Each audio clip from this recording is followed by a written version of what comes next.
minta waktu 10 menit untuk memaparkan ini, karena saya potong buat dokumentasi saya sekalian ya Bapak Ibu. Setelah itu acara kolaborasi, diskusi teman-teman untuk bagaimana cara merumuskan yang bikin anak senang.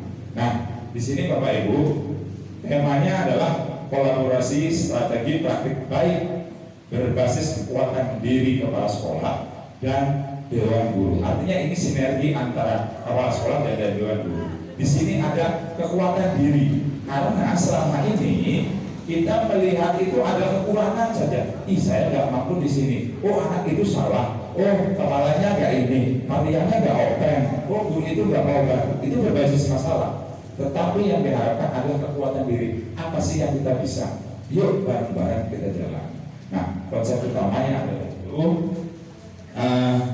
Di sini ada salam bahagia Bapak Ibu. Ternyata di dalam guru penggerak, di dalam paradigma ini paling utamanya adalah bahagia. Kita harusnya lebih bersyukur Bapak Ibu. Karena apa? Kita di 2019 sudah memunculkan visi kita ada bahagia. Kalau dipikir Pak itu lebih hebat. Sebelum digembar-gemborkan ini kan 2020, kita 2019.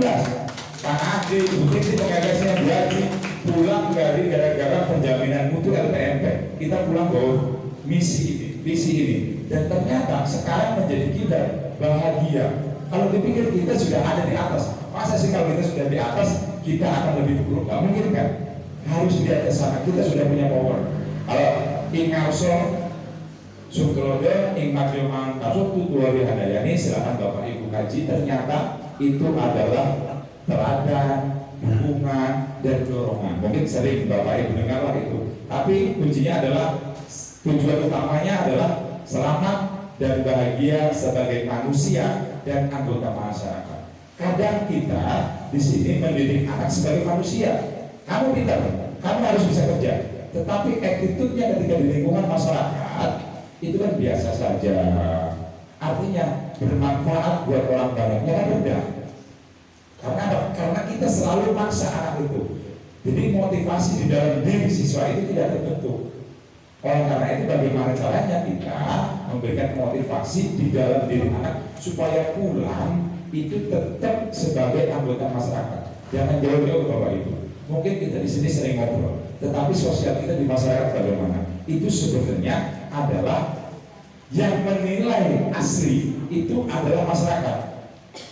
Bukan kalau di sini kan nilai doang. Apa sih arti apa? Padahal arti hidup itu yang menilai sesungguhnya adalah masyarakat. Oh, anak ini bekerja. Oh, anak ini attitude-nya baik. Oh, anak ini ngomong santun, punya potensi. Dan yang menguji sebenarnya adalah masyarakat Bapak Ibu. Kalau kita kan uji, ibaratnya kita punya kemampuan terbatas, uji anak. Padahal ujian sebenarnya adalah ketika kita kembali di masyarakat. Wah, anak dia tadi itu, wah ini mampu, anak ini bisa jadi teladan. Itu ujian sebenarnya.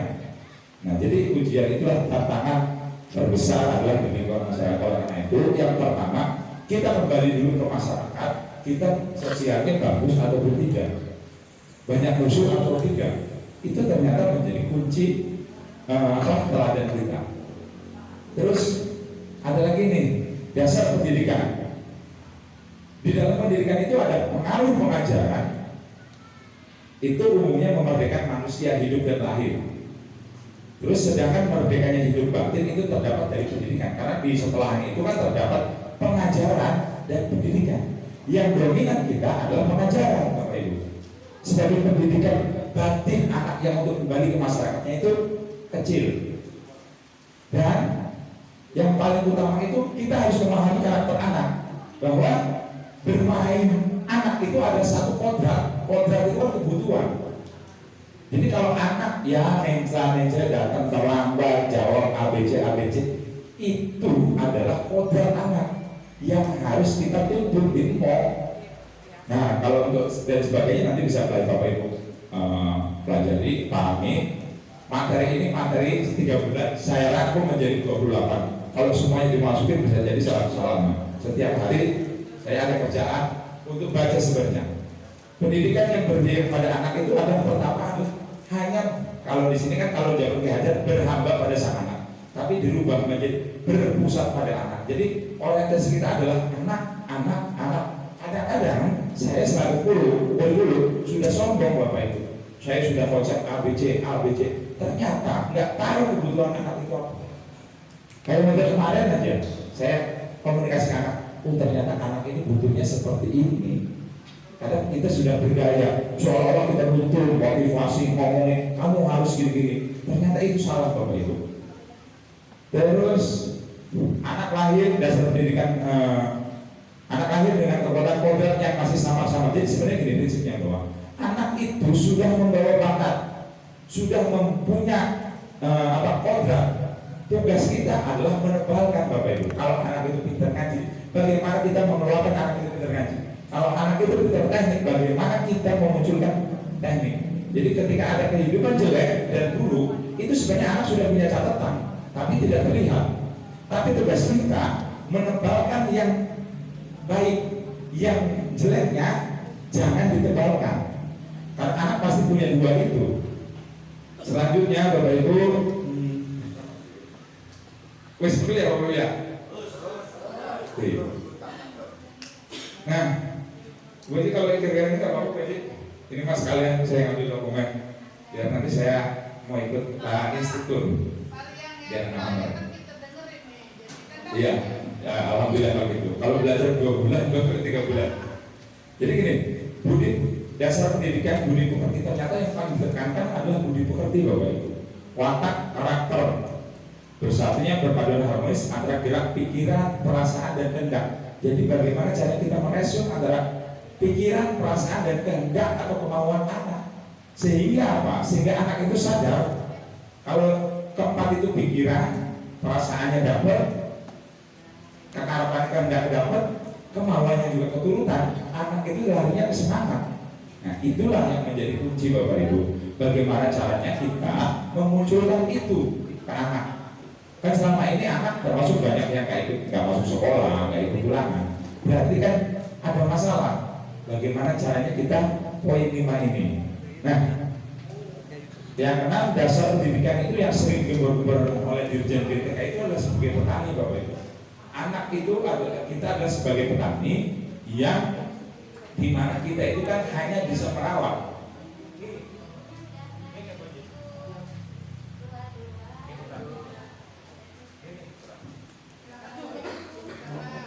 Terima kasih Pak Haji.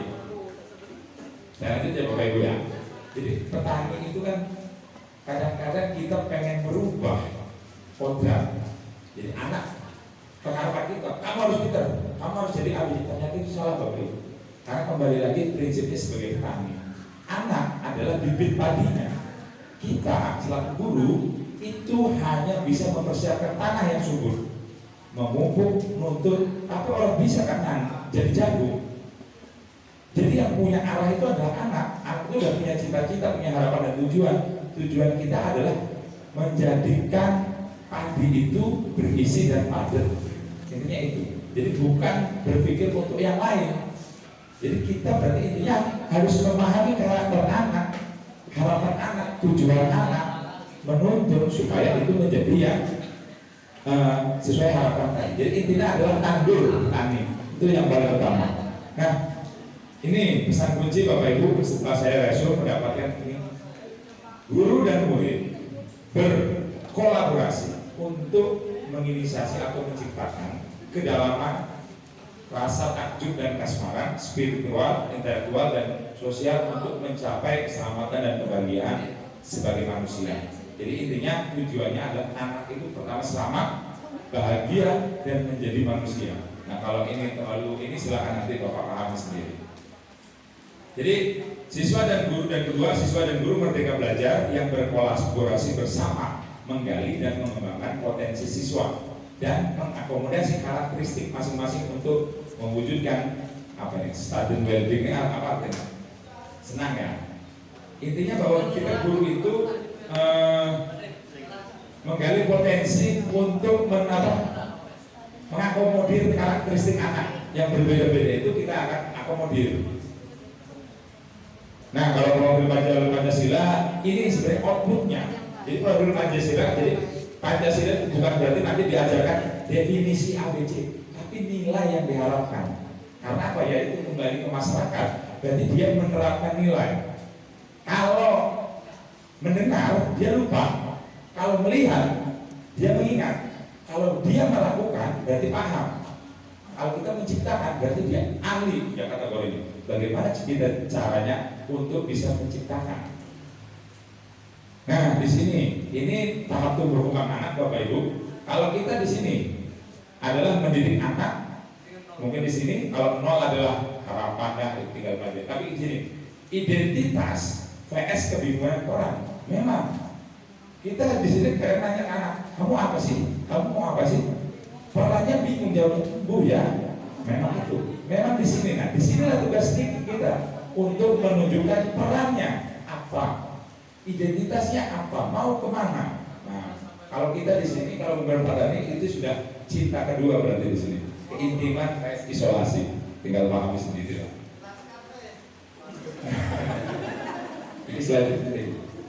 Nah, agar bisa memberikan pendidikan yang bersandar pada pengetahuan, nah ilmu yang jelas psikologis, fisiologis, etika, estetika, dan pedagogi. Ternyata 5 ini menjadi kunci Bapak Ibu. Nanti silakan Bapak Ibu review lagi atau pelajari, bahkan siapa tahu Bapak Ibu punya pemikiran yang cemerlang. Yang diharapkan dari program itu memiliki ide yang lebih berbeda daripada yang sudah diajarkan. Nah, kadang-kadang kita melihat di sini berbasis pada kekurangan saja, ngeluh saja. Ternyata nggak boleh itu Bapak Ibu ngeluh. Ini siapa sih yang salah? Ini sih gara-gara apa sih? Ini gara-gara apa? Siapa yang salah, siapa yang nggak ngeluh? Yang muncul kita itu kan seperti itu. Di sekarang ternyata di guru penggerak buang itu. Jadi kita punya kekuatan apa? Jadi membiasakan berpikir lambat, walaupun lambat, karena ini eskalator turun, kita naik. Berarti nggak mungkin cepat kan? Walaupun lambat, itu memang sulit, tetapi tidak mustahil. Kuncinya harus terus dicoba dan diupayakan. Jadi seolah-olah kita menjadi eskalator yang turun, tapi kita naik, tapi nggak pasti bisa, walaupun pelan-pelan. Jadi intinya seperti itu Bapak Ibu. Nah, refleksi hari ini adalah bagaimana caranya kita Bapak Ibu semua di sini membuat pertanyaan-pertanyaan yang paling penting bagi diri kita sebenarnya. Kalau biasanya kan kita membuat pertanyaan, apa sih yang salah? Kita harus bagaimana sih? Tetapi di sini yang paling utama adalah membuka diri kita sendiri lagi Bapak Ibu. Momen apa yang penting menantang bagi saya? Padahal biasanya kan kita menganggap bakal segala mau apalah ada baru sebenarnya. Lupa. Padahal di sini diarahkan apa yang menantang bagi saya. Bahkan saya pernah baca yang punya Jack Ma, ketika yang dianggap orang bagus, itu bagus, dibuang sama dia. Kenapa? Semua orang akan tertarik. Tetapi menurut orang itu jelek, itu yang akan dikerjakan. Karena apa? Karena dia tidak ada yang menyaingi. Menurut saya seperti itu. Mungkin bagi Niati yang sering baca filosofi kayak gitu. Terus perasaan, apakah perasaan Bapak itu pernah bertanya apa yang saya rasakan saat ini? Itu kan nggak pernah muncul Bapak Ibu. Oleh karena itu dari sekarang mari kita pertanyakan apa yang saya rasakan saat itu. Saat itu saya merasakan bagaikan apa? Di sini bagaikan wah saya guru honor, saya yang kecil, gimana baik orang varian. Nah, paling tidak Bapak Ibu bisa ketemu. Terus ya, jadi di sini intinya Bapak Ibu yang membaca, yang bertanya, yang menjawab sendiri. Jadi bukan dari saya yang menjawab, diarahkannya bahwa diri kita yang menemukan solusi. Intinya itu. Terus ada pembelajaran apa yang dapat saya ambil sebagai pembelajaran? Sebelumnya saya berpikir ternyata apa? Nanti silakan ini. Penerapan ke depan harus berpikir apa yang bisa saya lakukan untuk memanfaatkan apa yang saya dapatkan. Silakan nanti Bu Solihah bisa berkan kita jelas. Ini yang kadang-kadang tidak pernah muncul Bapak Ibu. Ternyata kalau di dalam pendidikan guru penggerak itu yang paling utama adalah saya harus membuat visi sebagai guru mengenai murid dan sekolah impian. Kita tuh punya cita-cita ke murid itu bagaimana? Bukan ikut Kalau bahagia itu kan kemarin dari sekolah kan, tetapi masing-masing kita gimana sih? Kita bangganya gimana sih? Apakah kita bangganya misalkan isi saya adalah setiap 10 tahun anak itu lulus, melihat anak sukses, saya akan menjadi bangga. Mungkin seperti itu. Bisa jadi idenya kan Bapak lebih cerdas, nilainya lebih tinggi-tinggi daripada saya, Bapak Ibu. Ibu Bapak, apakah pernah melengkapi kalimat rumpang? Ternyata kita berpikir jauh-jauh, ternyata apakah pernah saya memimpikan murid-murid yang kadang kita lalai, Bapak Ibu. Saya selaku guru sibuk rapat, dinas, akhirnya apa? Ngajar saya tinggalkan. Padahal itu yang salah akhirnya. Kita seolah-olah sudah berjuang jabatan ABC. Kembali lagi bahwa kodrat seorang guru adalah anak. Bahkan kalau ada tugas tinggalkan tugasnya, anak yang diutamakan. Tapi itu kita ternyata tidak bisa. Saya pun nggak bisa, Bapak Ibu. Ternyata kita sudah lelah ini anak wes tinggal ya, izin nggak masuk. Itu ternyata yang salah, Bapak Ibu, selaku guru. Dan harus muncullah kata, saya percaya bahwa murid adalah apa? Anak yang pintar, jangan sebagai anak yang malas.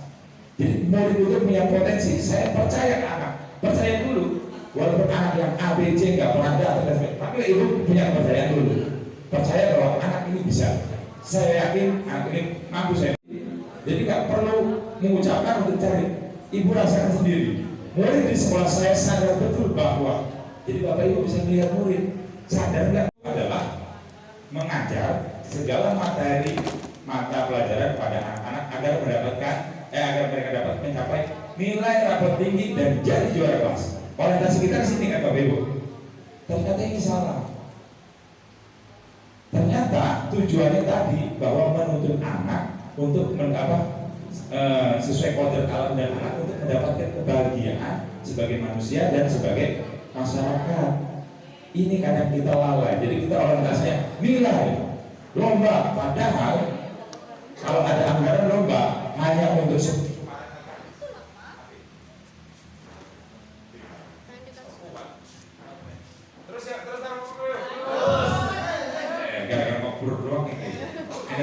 orang bisa sih, soalnya kan harus sumber. Nah, kadang-kadang gini, kayak kemarin, ternyata saya salah juga beranggapan bahwa anaknya Rusman kemarin LKS, anaknya buat ini LKS. Anggaran kita terserah buat anak itu, kan lebih dari 10 juta ya Bu Susi. Padahal yang di sini tujuan pendidikan adalah semua anak itu sama berhak mendapatkan pendidikan. Harusnya itu semua dipukul rata, jangan mencari tujuan karena nilai rapor tinggi jadi juara untuk eksistensi kita. Padahal nggak ada artinya eksistensi. Padahal nilai utamanya bahwa anak itu mendapatkan pendidikan yang merata. Kadang-kadang kita fokus pada anak yang top, kita fokus dengan anak yang buruk.